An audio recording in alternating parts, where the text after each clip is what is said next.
Bonjour, bienvenue à tous et à toutes sur le plateau. Aujourd'hui, une nouvelle émission de Sous les projecteurs de Chalon TV. Alors, une émission médicale, une émission consacrée au cancer du sein, car je vous rappelle que le mois d'octobre, qu'on appelle Octobre Rose, est un mois où on parle beaucoup du cancer du sein. Donc j'ai le plaisir d'accueillir sur le plateau Axelle Boudran, qui est cancérologue, mais elle va nous expliquer exactement quel est son travail à l'hôpital de Chalon. Bonjour. Bonjour, merci de m'accueillir. Je suis oncologue médical, c'est-à-dire en effet cancérologue, mais responsable de la chimiothérapie. Car il peut y avoir des cancérologues qui sont responsables, par exemple, des rayons, de la radiothérapie, ou des cancérologues chirurgiens.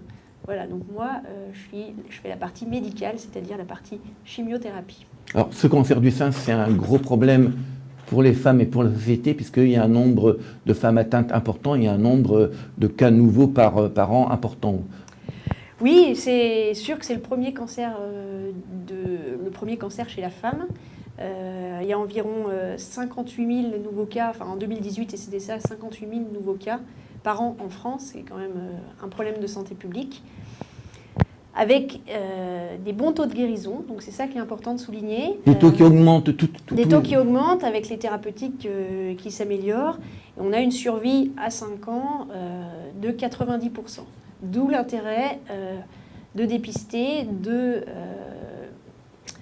diagnostiquer les lésions de façon précoce, car plus c'est tôt, mieux ça se guérit, évidemment. Alors ça touche une femme sur 8 quand même, hein, parce que voilà, bon, ouais, 58 000 cas nouveaux, on dit c'est beaucoup, mais c'est une femme sur 8 qui a dans sa vie, voilà, jeune ou moins jeune, il n'y a pas d'âge en fait. Hein. Tout à fait, alors oui, c'est une femme sur 8 au cours de sa vie. 75% des cancers sont sont diagnostiqués supérieurs à 50 ans, oui. 50% entre 50 et 69 ans. Ça veut dire que donc il reste 25% de ces cas chez les femmes de moins de 50 ans, dont 10% en dessous de 40 ans. Donc tout le monde est concerné. Hein. Tout le monde est concerné, voilà. C'est comme le Covid, ça n'atteint pas que les vieux, les jeunes aussi peuvent être contaminés. Alors ça concerne aussi les hommes, ce cancer du sein, de façon minoritaire, hein, je crois que c'est 1%. Exactement. Bon, après, on comprend bien que ce n'est pas les mêmes conséquences entre le cancer du... Oui, mais ça peut quand même être sérieux, donc le message est valable pour les hommes parce que les traitements sont finalement assez similaires. Exactement. Ah, oui. Donc, il y a des ablations de sein aussi masculins? Oui. Ouais, on enlève une partie de la glande mammaire et qui porte la tumeur. Et ensuite, ils ont aussi les mêmes traitements de chimiothérapie, de radiothérapie et d'hormonothérapie eux aussi. Et de reconstitution du sein éventuellement? Alors eux, non, en général... Pas encore. Non, pas encore, ils sont quand même moins demandeurs. D'accord. Bon, on va revenir bien sûr au cas qui nous concerne, c'est le cancer du sein chez la femme. Donc, quels sont les facteurs de risque? Quelles sont ces femmes, nombreuses, qui développent un cancer? C'est dû à quoi? Les femmes qui développent un cancer, donc il y en a une minorité, mais il y a des facteurs génétiques, mais c'est vraiment une minorité. Et ça, on y reviendra plus tard. Oui. Il y a des... En fonction de l'âge et en fonction du type du tumeur, on voit si on doit faire des investigations génétiques, c'est-à-dire des prises de sang pour voir s'il y a une prédisposition familiale. Et si par exemple ma mère ou ma grand-mère a eu un cancer du sein, est-ce que je dois m'inquiéter et aller vite consulter un gynécologue ou Alors non, il y a des critères très précis qui sont très, très bien codifiés. S'il y a un seul cancer du sein dans la famille, on propose une consultation génétique si l'âge au diagnostic est inférieur à 40 ans. Sinon, c'est 2 femmes. Il faut 2 patientes, dont une de moins de 50 ans, et sinon 3 personnes au premier degré atteintes d'un cancer du sein. Oui. Donc voilà. ça limite quand même les cas. Voilà. Et puis, il y a certains types de cancer du sein, un petit peu particuliers, on n'est pas obligé de revenir dans le détail, où nous, les cancérologues, oui, on sait qu'il faut aussi adresser en consultation d'oncogénétique. Donc, héréditaire, mais aussi génétique, on peut préciser. Oui, c'est la même chose. C'est la même chose. Mais c'est surtout il y a peut-être des facteurs d'alimentation, mais ça aussi, c'est notamment l'obésité peut favoriser les cancers du sein. L'alcool, le tabac, un petit peu. Il se dit aussi la consommation de viande. Voilà. Ah oui, de viande rouge. Voilà, de viande. De viande tout court. Voilà. De viande tout court. Mais surtout, c'est plutôt les contextes hormonaux, c'est-à-dire... Les règles aussi, et voilà, les patientes, les dames qui ont eu leurs règles précocement, ou une ménopause tardive, ou les dames qui n'ont pas eu de grossesse, ou une grossesse tardive, tout ça, ça les expose à une hyper-œstrogénie relative, et donc... un risque. Et donc un risque un peu plus augmenté. Alors comment on peut se rendre compte qu'on a un cancer du sein? Comment la femme peut détecter, pressentir? Alors, pour la majorité d'entre elles, souvent c'est par le dépistage, enfin une bonne partie d'entre elles en tout cas, qui est proposé à toutes les femmes entre 50 et 75 ans, tous les 2 ans, une mammographie, 2 incidences, qui est organisée à l'échelle nationale, et cet examen radiologique sera relu par 2 radiologues différents et spécialisés dans cet examen. Donc c'est quand même très fiable. Donc ça c'est pour une partie. Une autre partie importante, c'est les dames qui se palpent elles-mêmes, les seins, qui voient qu'il y a une boule anormale, mais pas que. Ça peut être aussi un écoulement, ça peut être des anomalies de la peau, ça peut être voilà, donc toute anomalie, on va dire asymétrique, doit faire encourager une consultation pour investiguer ce trouble, quoi. Alors, c'est pas parce qu'on sent une boule qu'on a un cancer, on est bien d'accord? Non, bien sûr, heureusement. Heureusement, les gynécologues sont les premiers à nous le dire. Néanmoins, souvent, on est amené à faire une biopsie.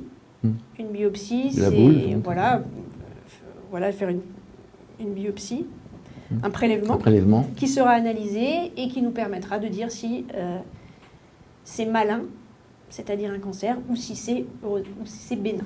Et est-ce qu'on peut faire en simultané un cancer des 2 seins, ou est-ce que ça existe? Tout existe, malheureusement tout existe. On peut à l'occasion de se sentir une boule dans le sein, on fait la mammo-échographie dans les suites, et là on peut trouver plusieurs foyers, ça s'appelle une tumeur multifocale. Dans ce cas-là, on va traiter tous les foyers. Alors, le cancer du sein, comme tous les cancers, plus il est pris tôt, plus les chances de guérison sont importantes. Comment ça se passe au niveau du cancer du sein? Quels sont les différents éléments, les différents stades? Alors, les cancers du sein, il y a donc les cancers du sein localisés, c'est-à-dire uniquement au niveau du sein. Les cancers qui sont localement avancés, c'est-à-dire qu'ils sont au niveau du sien, mais aussi dans le premier relais ganglionnaire, notamment au niveau axillaire, sous l'aisselle. Et puis, les cancers du sein plus avancés, métastatiques, c'est ceux où les cellules tumorales ont migré vers d'autres organes. Et ça, c'est le stade qu'on veut éviter. Oui, parce que c'est souvent un stade mortel. Souvent. Mortel. Alors, on va y revenir. Il y a plein de nouveaux traitements qui sont... il y a de l'espoir. Voilà, il y a de l'espoir, ça se soigne. Mais en effet... c'est difficile encore de parler de curabilité dans ce dernier stade métastatique. Alors, la femme constate par mammographie ou en allant voir son gynécologue qu'elle a un cancer du sein. Donc, on va le traiter. Est-ce que vous pouvez nous expliquer un petit peu comment on traite le cancer du sein, bien sûr pour guérir la personne? Les cancers du sein, c'est assez simple. Donc, dès qu'on a la biopsie de cancer, on regarde d'une part son type. Il y en a 3 types. Les cancers du sein hormonosensibles, c'est-à-dire qui surexpriment les récepteurs hormonaux, comme on l'a dit tout à l'heure, qui sont dépendants des hormones. Les cancers du sein qui expriment la protéine HER2, c'est un récepteur qui stimule aussi la prolifération tumorale. Parce qu'un cancer, c'est des cellules qui se développent de façon anarchique. Exactement. Voilà.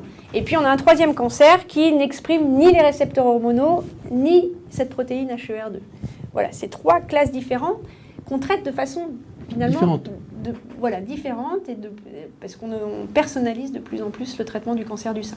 Et il y a un des trois qui est plus nocif ou ils sont... Le troisième, le triple négatif, on a pour l'instant moins d'armes thérapeutiques. Par définition, parce qu'on arrive à jouer sur les récepteurs hormonaux, on arrive à jouer sur la protéine HER2, donc c'est des traitements qu'on a en plus. Donc oui, le dernier est un petit peu le parent pauvre de ces trois classes. Donc on a déterminé quel type de cancer entre le 1, le 2 et le 3. Donc le premier acte, c'est un acte chirurgical. Souvent c'est chirurgical, mais pas tout le temps. Pas tout le temps, et de moins en moins, je dirais. Ça dépend de la taille du cancer, car s'il est tout petit, donc précoce. En effet, s'il est précoce, petit, et qu'il exprime les récepteurs hormonaux, on va l'opérer. Dans le même temps, on va faire la procédure du ganglion sentinelle, c'est-à-dire qu'on va enlever le premier ganglion, qui est le relais, en théorie, de la tumeur. On va l'analyser. Voilà. Donc, on va l'analyser. S'il est négatif, c'est parfait. On passe à la séquence suivante. S'il est positif, ça entraînera que, dans souvent bien des cas, on doit enlever les autres ganglions ensuite. Donc, mais là, le sein est préservé. Le sein est préservé quand c'est... négatif au niveau du ganglion. C'est pas forcément ça la définition. C'est surtout la taille tumorale, la taille du sein qui permet si on peut faire un geste chirurgical conservateur ou si malheureusement la tumeur est trop grosse. Mais dans ce cas-là, si la tumeur est trop grosse, on peut commencer par la chimiothérapie, voire par l'hormonothérapie chez les femmes âgées, pour permettre de diminuer le volume de la tumeur. D'accord. Donc l'acte chirurgical n'est pas le premier acte. Et dans ce cas-là, on commence la chimiothérapie, on fait 4 mois de chimiothérapie, et ensuite on fait l'acte chirurgical en deuxième intention pour essayer d'avoir réduit la tumeur et que le geste soit moins élargi et donc plus joli, quoi. Enfin, pour la patiente. Mais dans les statistiques, combien de femmes ont fait une ablation du sein, une ablation totale du sein qui va amener à une prothèse vous me posez une bonne question. Beaucoup, pas les beaucoup. Chiffres en tête, c'est une minorité. C'est une minorité. Parce qu'on a l'impression que quand on a un cancer du sein, forcément, son sein va être enlevé. Non, donc on dit que non. Non, c'est une minorité. De plus en plus, grâce aux chimiothérapies et aux thérapies ciblées, on arrive à préserver le sein, notamment quand on fait la chimiothérapie avant. Puis aussi il y a une thérapie anti-hormonale, c'est ça Alors, c'est nouveau, c'est pour ça que je vous présentais les trois types de cancer, parce que notamment quand le cancer exprime la protéine HER2, il y a eu ces dernières années beaucoup de progrès à ce niveau-là et beaucoup de traitements qui agissent en bloquant le récepteur HER2 sur les cellules tumorales. Et ça a permis une avancée assez majeure et une amélioration des chiffres de survie importants. Et donc, dans ces cas-là, de plus en plus, on associe à chaque fois les traitements anti-HER2 à la chimio. C'est quelque chose de plus pour la patiente. Et de plus en plus, on le fait avant la chirurgie. Alors, la chimio, vous connaissez bien, parce que c'est vous qui en êtes une des responsables. Alors, comment ça se passe, la chimio, et quelles sont les conséquences collatéraux de la chimio? Alors, la chimiothérapie, donc, si la patiente a été opérée en première intention, on essaye de commencer la chimiothérapie dans 4 semaines après l'opération, le temps d'obtenir la cicatrisation. On est souvent obligé de mettre une petite chambre sous la peau qu'on appelle chambre implantable pour permettre à la chimiothérapie, qui sont des perfusions, de passer sans endommager les veines. Voilà, et donc on va rencontrer l'oncologue qui va expliquer les différents effets secondaires. Voilà, qui va expliquer les différents effets secondaires, et la chimiothérapie se déroule en hospitalisation de jour. Voilà, on n'a pas besoin de dormir à l'hôpital, on vient souvent le matin, on repart en milieu d'après-midi. Il y a plusieurs schémas de chimiothérapie, mais assez fréquemment, c'est toutes les 3 semaines, 6 fois. 6 fois. Voilà, toutes les 3 semaines, 6 fois. Donc on vient un jour à l'hôpital, on vient 3 semaines après. Entre-temps, on est à la maison. classiquement, oui, évidemment, il y a des effets secondaires. Perte des cheveux. La plus connue, c'est l'alopécie, c'est la perte des cheveux, la fatigue. Les nausées et les troubles digestifs sont de mieux en mieux contrôlés par les soins de support, c'est-à-dire tous les médicaments à notre disposition pour prévenir. C'est de moins en moins un problème, même si évidemment c'est pas parfait, mais c'est quand même bien mieux. Ça baisse les globules blancs et donc on est plus à risque d'infection. Et c'est là qu'on prévient bien les patientes de prévenir en cas de fièvre, car quand on a moins de globules blancs, qu'on a de la fièvre, l'infection peut être plus sévère et donc dans ce cas-là, il faut sortir les antibiotiques assez rapidement. Donc, et la radiothérapie, c'est employant de façon importante ou c'est un traitement vraiment... Non, la radiothérapie a sa place, tout comme la chimiothérapie, autant que la chimiothérapie. On la fait après la chirurgie et après la chimio. C'est souvent le troisième temps. Troisième temps. La radiothérapie, c'est comme le traitement chirurgical, c'est un traitement local qui va cibler la partie, le sein ou la paroi thoracique, éventuellement les ganglions. A contrario, la chimiothérapie est un traitement général qui va diffuser dans tout le corps et donc attraper éventuellement les petites cellules qui auraient eu envie de se balader.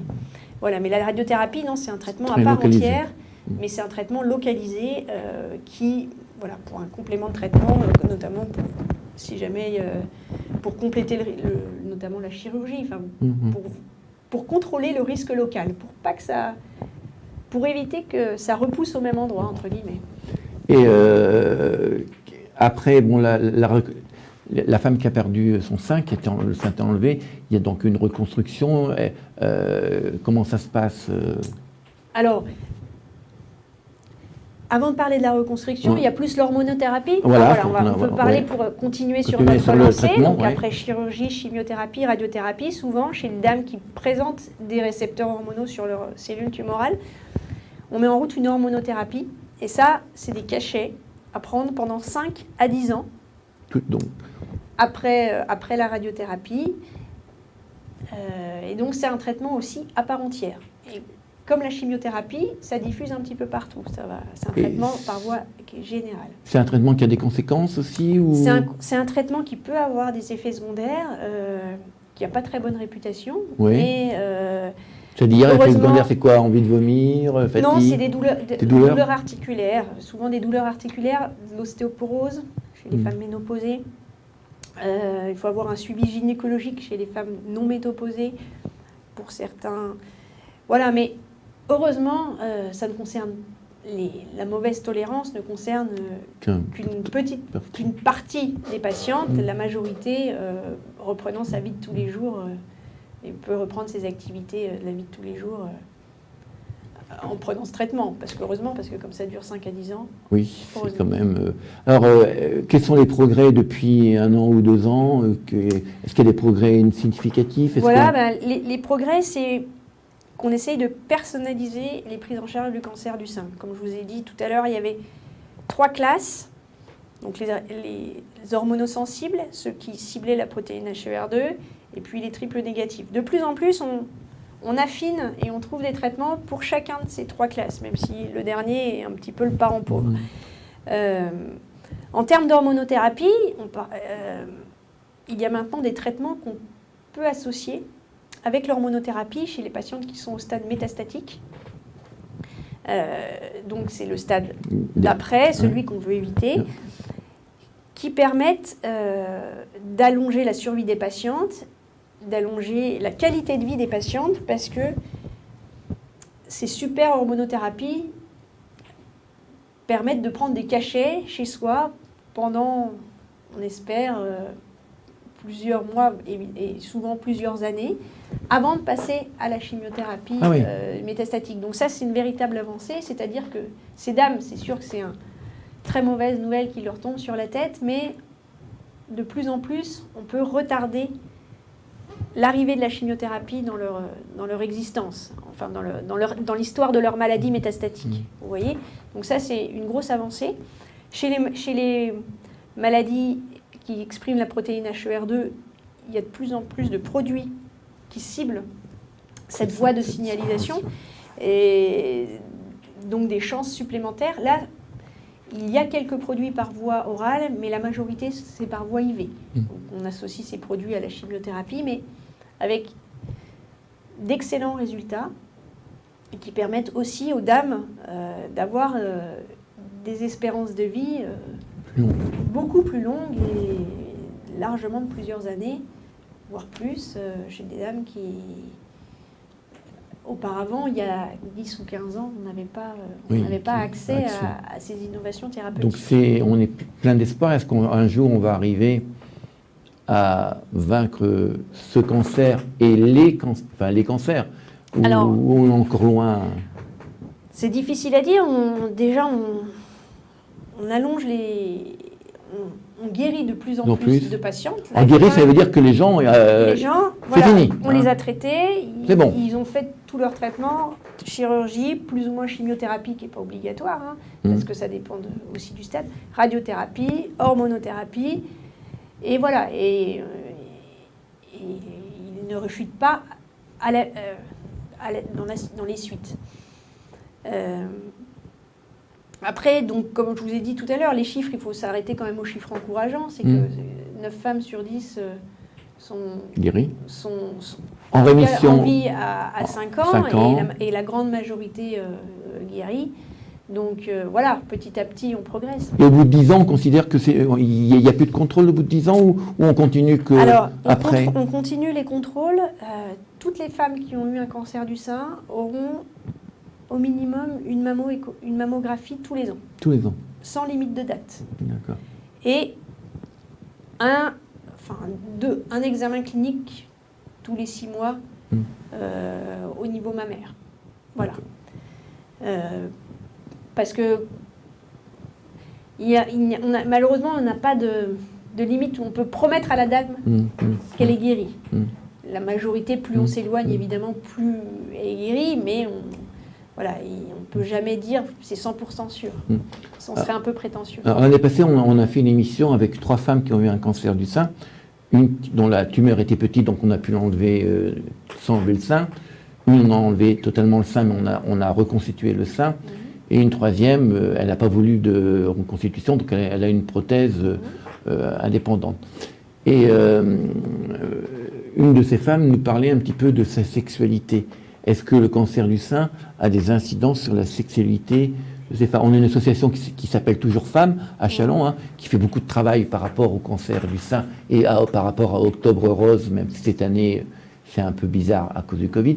Est-ce qu'il y a une incidence sur la sexualité de ces femmes Alors ça reste un sujet tabou, qui n'est pas excessivement abordé par les femmes. Évidemment, ça a une incidence. Déjà chez les femmes jeunes, les femmes de moins de 50 ans, une grande partie, surtout celles entre 40 et 50 ans, vont devenir ménopausées.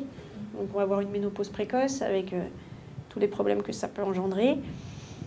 Et ensuite, sur la sexualité, c'est un parcours. Enfin, pendant cette période-là, c'est un parcours de vie très difficile. Donc ensuite, mais c'est encore pas quelque chose dont elle parle facilement. Oui, elle ne parle pas, parce que le témoin nous disait que même à Toujours Femme, elle essayait d'aborder le problème pour savoir comment les autres femmes vivaient, parce qu'elle pensait que sa sexualité est importante, et Toujours Femme, c'est aussi avoir une sexualité, et elle me disait que c'était tabou.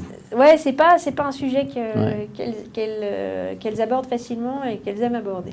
Alors pour finir cette émission, vous voyez ces femmes de façon régulière. Comment ça se passe? Comment vous les ressentez? Je ne sais pas, quel est votre sentiment par Alors rapport? c'est sûr que c'est une épreuve dans la vie d'avoir un cancer du sein. Les traitements ne sont pas faciles, donc c'est une année en général dont on se rappelle.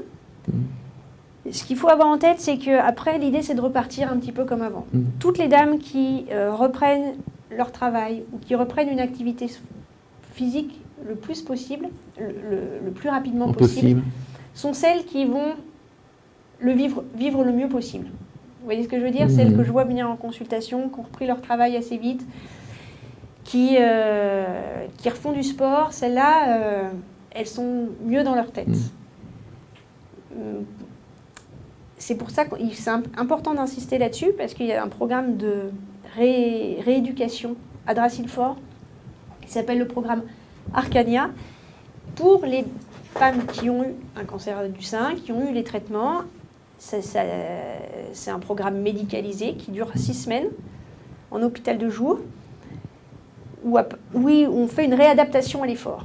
Pendant 6 semaines, de ce que les femmes m'ont raconté, c'est assez intense, mais elles en ressortent quasiment toutes revigorées, parce que justement, ça les force à se rebooster ensuite, et ça les remet, ça leur donne de l'énergie pour repartir pour la vraie vie, quoi.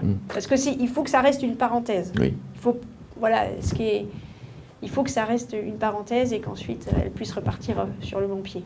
Et les 3 femmes qu'on a eues, bon, bien sûr, l'opération, comme toute opération, c'est quelque chose de difficile, mais elles nous parlaient avec beaucoup de difficultés et puis de peur de la chimiothérapie. C'est un moment pour elles qui à cause de la perte des cheveux, tout ça, c'est un moment difficile pour elles. La chimiothérapie a mauvaise réputation. Les patients viennent nous voir toujours à contre-cœur et en général, ils ont très peur. Heureusement,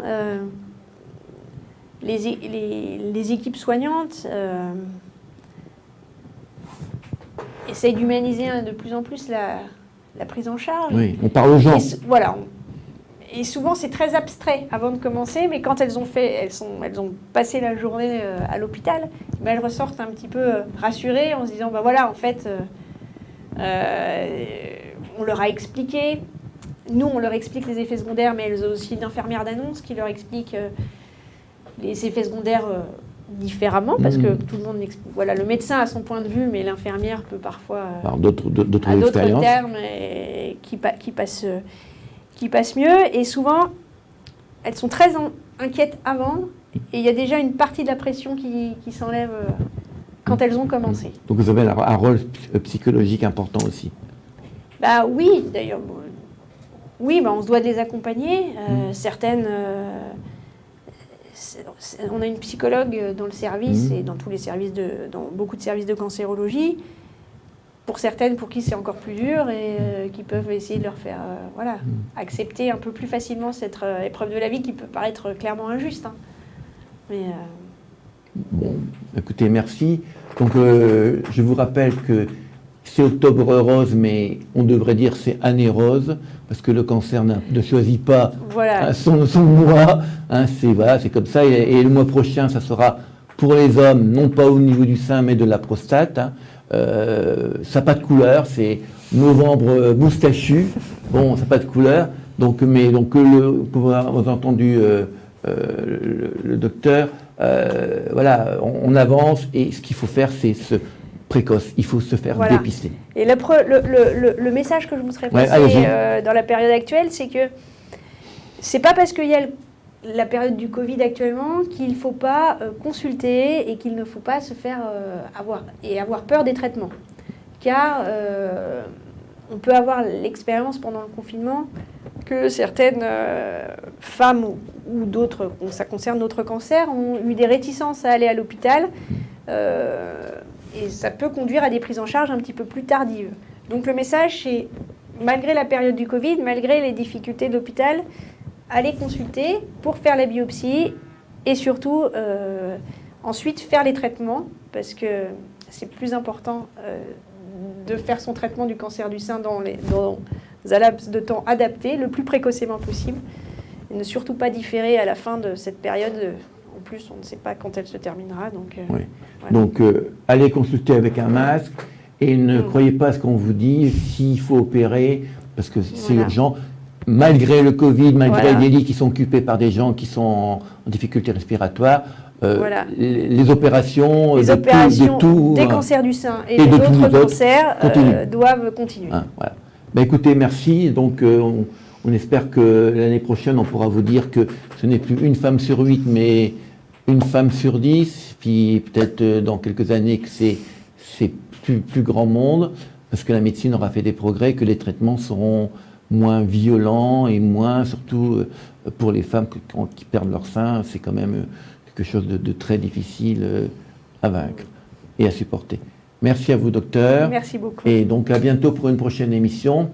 On aura, je pense, un médecin pour les hommes. Hein. On fait la mixité donc sur la prostate. Et là aussi, je pense, hein, je peux vous pas me contredire, que là aussi on a beaucoup avancé par rapport au cancer de la prostate. Il y a une époque où c'était en coupe. Et maintenant, apparemment, on réfléchit à d'autres traitements. Vous me confirmez? Oui, même si ce n'est pas votre spécialité. Non, mais vous voyez mes collègues. On fait aussi du cancer de la prostate. Ah, vous faites aussi du cancer de la prostate. Il y a aussi la chimiothérapie, bien sûr. Il y a les chimiothérapies, mais avec le cancer de la prostate, on peut faire plein de choses avant. Donc voilà, on essaiera de trouver un spécialiste de l'hôpital qui nous parlera du cancer de la prostate. Merci à vous et bon courage dans cette période difficile où s'ajoute en plus le Covid qui amène tous ces gens, jeunes ou moins jeunes, à l'hôpital avec des problèmes respiratoires parfois très très difficiles et parfois mortels. Merci à vous. Donc à bientôt pour notre prochaine émission.